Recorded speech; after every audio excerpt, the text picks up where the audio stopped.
You already know this is Pawn Drunk Boxing, aka Mr. Mo. Won't shine himself. Ladies and gentlemen, good morning, good afternoon, good evening, wherever you at in this side of heaven. Hope you're having a great day. Ladies and gentlemen, y'all already know a big fight is gonna be happening. Errol the True Spence, unified welterweight champion of the world versus Danny Swift Garcia, former welterweight champion of the world, former unified junior welterweight of the world. And a lot of people feel Errol Spence is going to get this, right? A lot of people feel that. Let me tell you something about Danny Swift Garcia, though. Danny Swift Garcia has been undervalued in the sport of boxing, especially in this era. Resume, never put in the top 10 pound for pound, even when he became unified, 140-pounder. Great resume. Great resume. There's people out there disrespecting Danny Swift Garcia, calling him a tune-up. You know who you are. Calling him a tune-up.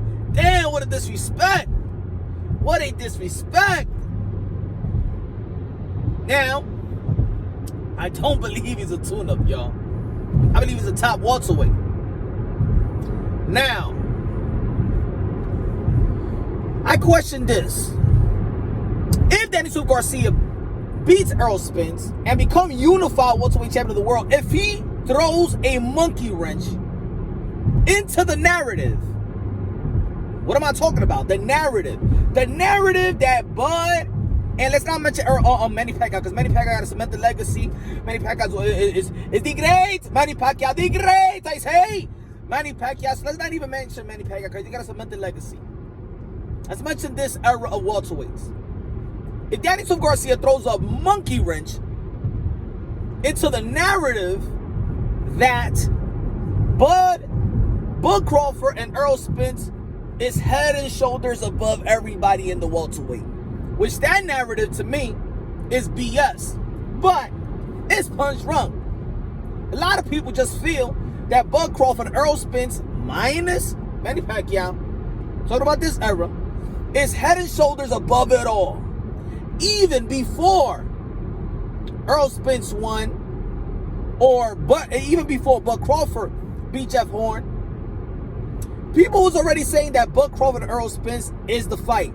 A lot of pugilists in the sport of boxing, a lot of legends in the sport of boxing. When I'm saying a lot of legends, but a lot of people in the sport of boxing, credible opinion, was even overlooking guys like Keith on Top Thurman, Sean Porter, Danny Swift Garcia, Ugas, and just declaring that Bud and Errol Spence is the guy. Now, Danny Swift Garcia has a great chance, and to me it's a 50-50 fight, regardless of what you feel. And it's not a 50-50 fight because I feel like Errol Spence might be a little, might be less of himself because of the car accident. I'm not coming with that weak excuse. Sorry. Now, I'm not going by that excuse. Did he break a fist? Did he break a leg? Did he break oral? That's it? No? Okay. Then not. No excuse for the Errol Spence. Errol Spence is ready. He don't want no excuse. If Errol Spence don't want an excuse, don't give him none. Now, if Danny Swift Garcia beats Errol Spence and throws a monkey wrench on the narrative is that Bud Crawford and Errol Spence is above, head and shoulders above everybody. This win will actually give respect to this welterweight. That's number one. This era of welterweight, it will actually give respect to guys like Keith Thurman and Sean Porter, because in my opinion, none of the top guys is head and shoulders above anybody. I love this welterweight era. They all, to me, in the same level. And if anybody's probably better, is by a hair. The only reason why somebody's better right now is because that is, let's say Errol Spence, is because he's beaten Sean Porter and he's beaten Kell Brook when Kell Brook was one of the top dudes. But also, guys like Keith Thurman done the same. Guys like Ugas versus Sean Porter, that was a close fight, could have gone either way. Danny Swift Garcia versus Sean Porter could have gone either way. Sean Porter versus Errol Spence, it was a split decision. Thurman versus Porter. People thought that Porter, a lot of people felt like Porter won. Thurman won, and a lot of people feel like Thurman won. That's why we want to see Porter versus Thurman too. All these fights are close. All these fights were close. Bud Crawford haven't got into the mix yet. So when we're talking about welterweight, we could talk about Bud Crawford as an overall fighter, but as a welterweight, he hasn't competed like these guys. So in my opinion, with this win, it will throw a monkey wrench on the narrative that these guys are above and shoulder above everybody. No. These guys are on the same level.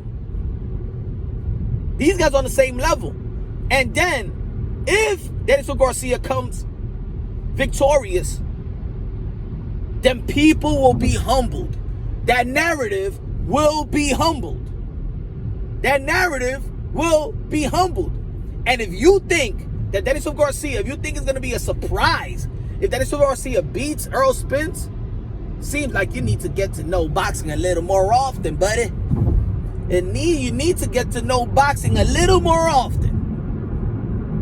Because I would not be shocked nor surprised if Daniel Garcia, a top welterweight, beats Errol Spence. Because in my opinion, nobody's shoulders above anybody. Head, shoulders above anybody. Not yet. I love this welterweight division. I think that a lot of people should be paying more respect to the other guys in the welterweight division and stop trying to overlook every matchup, every fight, every fighter in the top because you're so desperate to see Bud and Spence. Because if Danny Swift Garcia beats Errol Spence, trust me, the storyline with Danny Swift Garcia versus Bud Crawford is actually more juicier because they actually have a storyline. They actually have a past. They actually have a rivalry dating back to the amateur circuit. Ugas versus Bud Crawford actually has a storyline. Ugas beat Bud Crawford. Danny Swift Garcia beat Bud Crawford. There is a storyline. And guess what? If Errol Spence does beat Danny Swift Garcia, he's doing already what Keith Thurman did, going back to back with Porter and Danny Swift Garcia. Ain't nobody above, head and shoulders above anybody. I think what people need to do is pay more respect to this welterweight division that they're all fighting each other, and all the fights is actually close, like it should be if the best is fighting the best.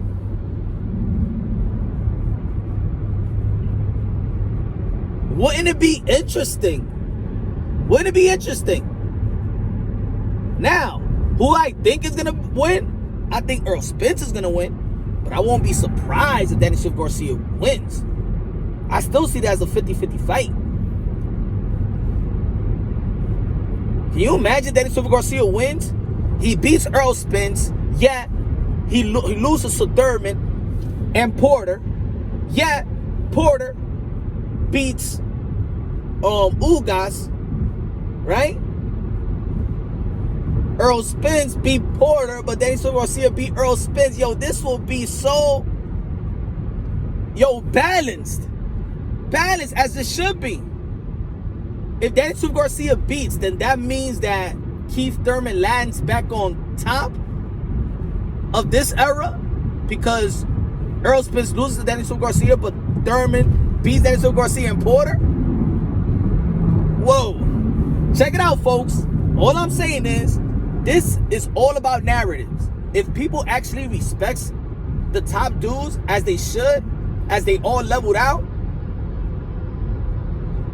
a lot of people won't be surprised. Don't let other channels, don't let other minds change narratives or makeup-ish. This is a great welterweight and historic welterweight division because they all getting it on in their prime. But you need to join in, and you need to make the business decision to join in. That's all I'm saying. Anyway, this is Punch Drunk Boxing, aka Mr. Moonshine. Let me know what you think. Danny Swift Garcia, if he wins, how the welterweight division will look like. What will be the narrative? Leave it in the comment box. Let's chop it up. Leave it in the comment box. Let's chop it up. I love y'all all. Have a great day. The merch is here. Check below the video. Support your boy. I love y'all. God bless. And on to the next.